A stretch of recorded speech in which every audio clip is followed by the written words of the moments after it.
super hot outside, and I hope my air conditioner is not too loud, but I got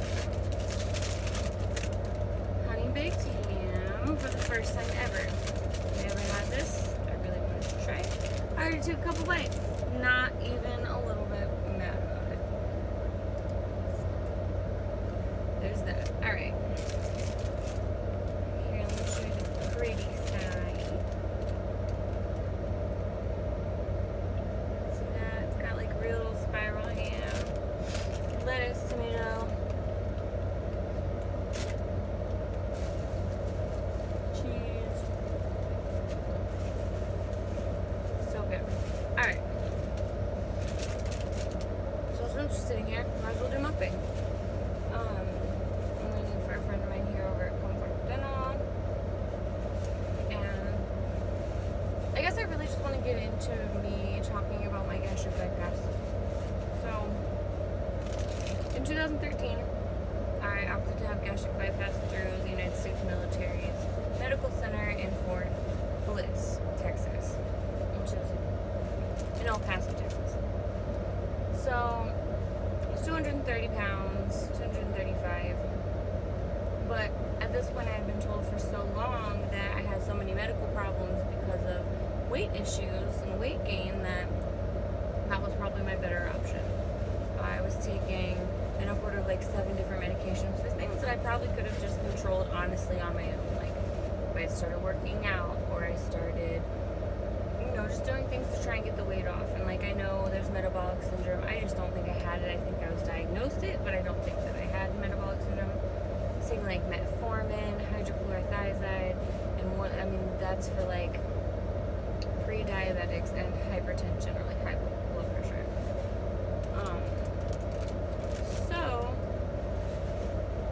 I thought I needed to get gastric bypass. So I did in 2013.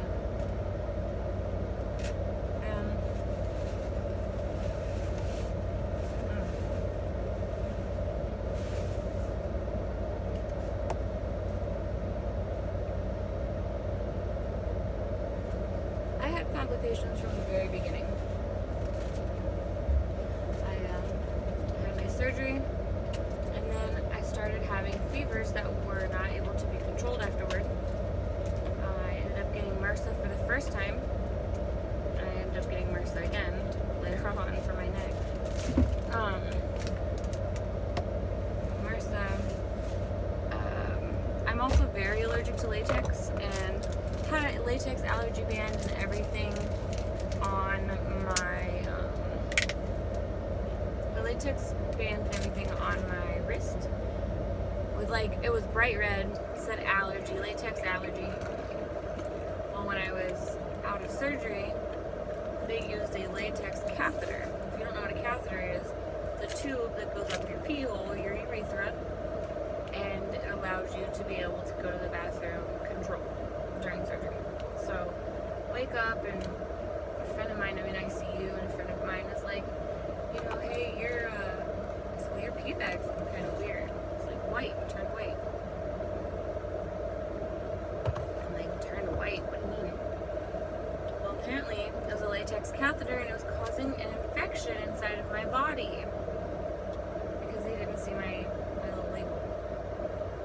So, from the get-go, it was not the right choice for me. So skip to like a couple weeks later, and I hadn't even gotten out of the hospital by like I think week 2 or 3. I was so ill that my husband at the time had to come back from training to go get deployed, and he was in California. So they flew him back on a Chinook because they weren't sure what was going on with me, or like I was dying, or we had a small child at that point. It was my oldest son, and like he was staying with people in the military that we knew because we had nobody else there. We're all the way across the country. So that happened. Well, then cut to a year later. Now, mind you, when you have gastric bypass, they tell you like you're gonna have dumping syndrome afterwards if you eat things you're not supposed to eat. They did not tell me that it could cause me to not be able to eat a lot of things for a long time. so for me, that meant I cut everything out of my diet that wasn't vegan. And like, that wasn't even a big deal to me because I had been vegetarian for most of my life anyway. Like, even now, I eat meat because I would prefer gaining more muscle to get to my goal weight and my goal look by the end of the year. I just know if I'm going to bulk up, I might as well do it. The way that I know how to bulk up is to eat meat. So, I don't know if it's forever. I know that, you know, I eat it when I want to. That's what I do. That's what anybody should do. Eat what the fuck they want to eat whenever they want to eat it.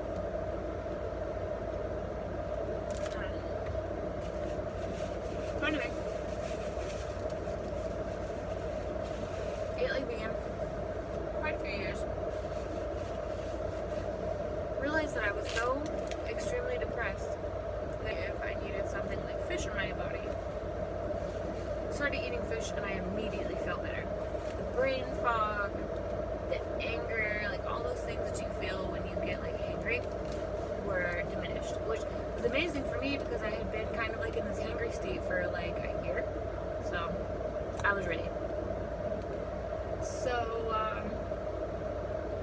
anyway, a year later in 2014, I believe it was, I had moved from El Paso to Alabama, where my husband at the time had moved to, and I followed him. And shortly after I got there, I woke up in the middle of the morning or night, I don't remember exactly what time it was, and I thought I was having a heart attack and I was dying. I had no idea what was going on. I sat up and I had all this pain right here, and apparently when you get like gas or like backed up something in your body, like in your abdomen, it can cause this pain up here. I thought that I was having a heart attack. Well, I wasn't having a heart attack. They get me in the ambulance. I couldn't even put my clothes on. They showed up and I was completely topless, and I couldn't even move to put clothes on.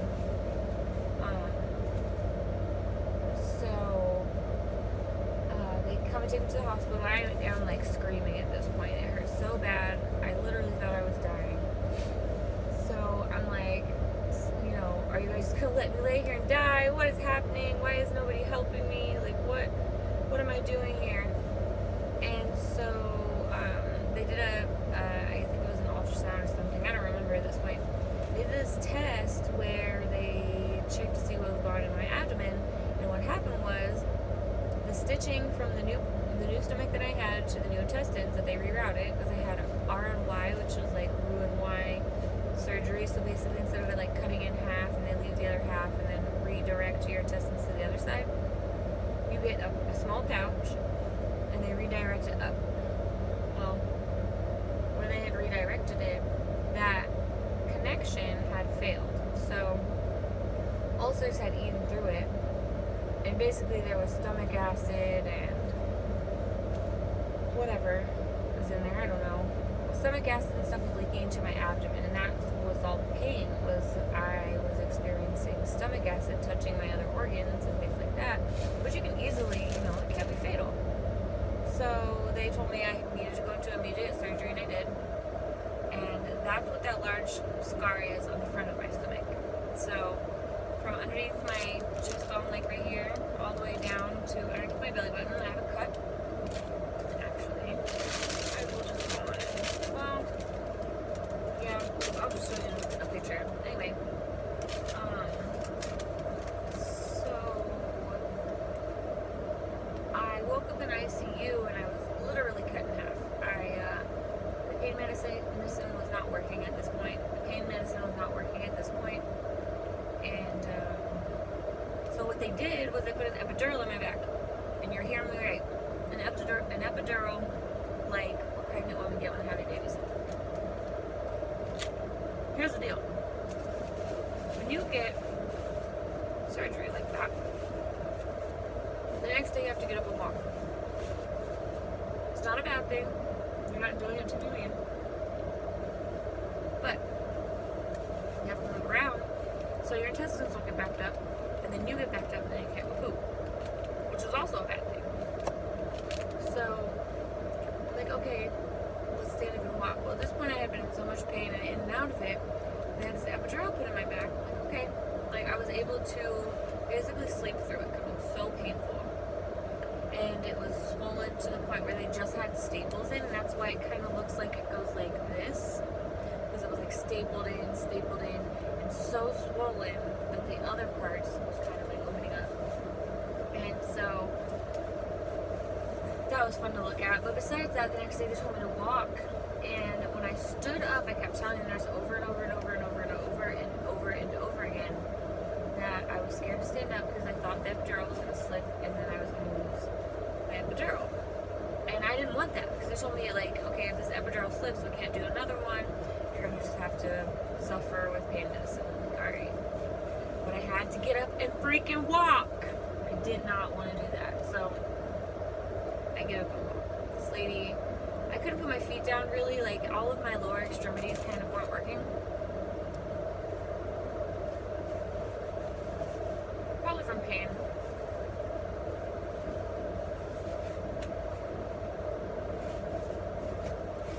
So anyway, I kind of like slid, and she went to grab me, and I kept telling her the whole time, like, no, I'm not ready, no, I'm not ready. Well, the epidural slipped.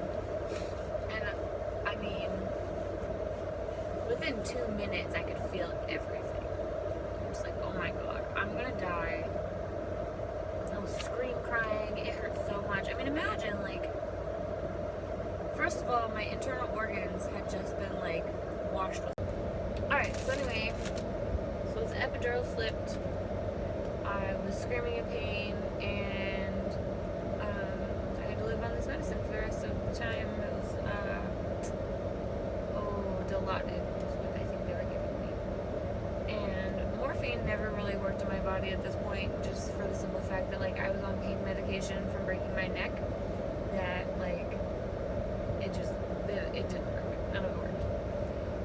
Which is a whole other thing I can get into as well. I mean, I'm not very ashamed to say that I think that I had a pill problem. I know that I had a pill problem. I know that I also have a very addictive personality, so if somebody lays something in front of me and goes, hey, this will make you feel this way, I'll be like, oh my god, really? Let's try it. I'm ready. Let's do it. And I have to be careful with that, and that's why now, like, if I'm offered something, like, I'm good. Like, I'd rather just try and find a natural alternative, which doesn't sound like a super douche, but doing what I gotta do. So yeah, it took me a while to heal. I had to be on, like, liquid morphine for quite a long time afterward. It was pretty painful healing process. Don't recommend. 0 star out of 10. Fuck getting gastric bypass. Anybody, if you're thinking about it, it's not worth it, because I have read numerous studies now where it talks about all the benefits of not getting something like that done on your body, and it far outweighs getting it done. Like, you can get the health benefits if you put your mind to it, and it's simply that you have to put your mind to it, which I didn't want to do, and I didn't want to put in the effort, and so I wanted the easy way out, and for me that was the easy way out. It sucks to say that and, like, know that I've kind of diminished my body, because there's been so many surgeries now and things done to my body or happening to my body that I'm worried at what I have, how many years I have shaved off of my life by doing so. Because I mean, I have had well over 10 surgeries. I've had my gallbladder out, I've had my boobs done. I mean, that's obvious. Which is actually the only surgery that came out very, very well around that time. I broke my neck and had it fixed. I've been in the hospital in and out after that because of that. I had a hysterectomy. They cut one of my ureters during a hysterectomy, and that was fun. Having to wear a stent and stuff for a while. I can talk about that one later too. That was kind of more gory. Not gory, but, like, for people that probably don't want to hear a whole lot of, like, medical stuff. Even though this is medical, I am talking about my stomach. I don't know. I just kind of feel like that's something I should share with people, like people considering getting gastric bypass. Another thing too is they tell you, hey, after you do the surgery, you have a way higher chance of becoming an alcoholic. And I'm like, yeah, whatever. No. I was drinking like every day because I thought it was numbing my pain, and in turn it was causing more ulcers. I was just over it. So anyway, that's a scar from the front of my stomach. That's where it came from. That's why it's there. It's not beautiful, but I'm not ashamed of it either. I think that it makes more sense for me to talk about these scars and things that I've been through and things that I've done, so that maybe it will change somebody's decision out there that doesn't really need to get it done. I also read recently how there's a higher percentage of women that have heart attacks before, 50, I think, when you have a hysterectomy before 40. And I thought that was pretty scary too. Like, I've done this gastric bypass, I've screwed up my body that way, and like, on top of it, this hysterectomy, and I'm trying to like get my hormones situated, and it's just a whole lot of fun. But anyway, that's why my stomach is the way it is. So I hope you guys have an awesome day. If you want to see more of me, then like and subscribe, and I heard ringing the bell works and all that fun stuff that you gotta do for YouTube. I'm trying to get some ideas. I did get a few things to do, a couple ideas at home. Maybe for like another story time, I can do like a face mask or something like that. I don't know. Maybe something fun.